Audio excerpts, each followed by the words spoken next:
మీ అందరికీ చెప్తున్నాను, ఎవరిని బాధ పెట్టావో. ఆటో ఎక్కి పొలం పనికి బయలుదేరారు. పాపం విధవరాలు, దేవుణ్ణి బిడ్డ, ఆమె పనికి ఆమె వెళ్తుంది. ఇప్పుడు ఎవరు ఆటో పోతుంది, ఎవరు బయలుదేరారు అని చూసుకుంటా ఉంటదా? పాపం ఆమె పొట్టదిప్పలకి ఆమె పోతుంది. భర్త లేడు, మరి నీడ లేదు. ఆ పిచ్చి తల్లి ఆమె పొట్ట పోసుకొని బిడ్డలకి అంత కడుపు నింపుకోవడానికి చాకరికి వెళ్తుంది. ఒక ఆమె ఏముంది, ఆటోలో ఉన్నామా, ముండమోపు మొఖం వేసుకొని, దరిద్రం మొఖం వేసుకొని సుమా అంట పొలానికి పోతుంటే ఇట్లాంటి మొఖాలు వేసుకొని వస్తారు. ఎందుకు పుడతారని వేసింది.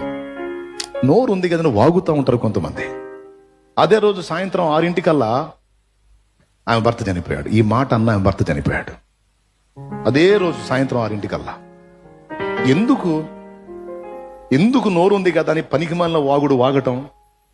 విధవరాలన్నప్పుడు భయం ఉండొద్దు, జాలి ఉండొద్దు నీకు? నాకు భర్త ఉన్నాడు, ఆమెకి నీడలేదు, విధవరాలు పాపం అని అమ్మమ్మ రా తల్లి అని చెప్పిన చేతనైతే సాయం చేయి, అంతేగాని దూషిస్తావా? మళ్ళీ సాయంత్రం రోజు పూర్తి కాకముందే ఆ వైధవ్యం ఆమెకు ప్రాప్తించింది. బిడ్డలారా, కొన్ని తెలిసి కొన్ని తెలియక ఇతరులను తృణీకరిస్తా, ఇతరుల పాపాలు పంచుకుంటా, ఇతరుల విషయంలో పాపం చేస్తా, మనం చేసే మూర్ఖపు చేష్టలు మనకు తగులుతాయి.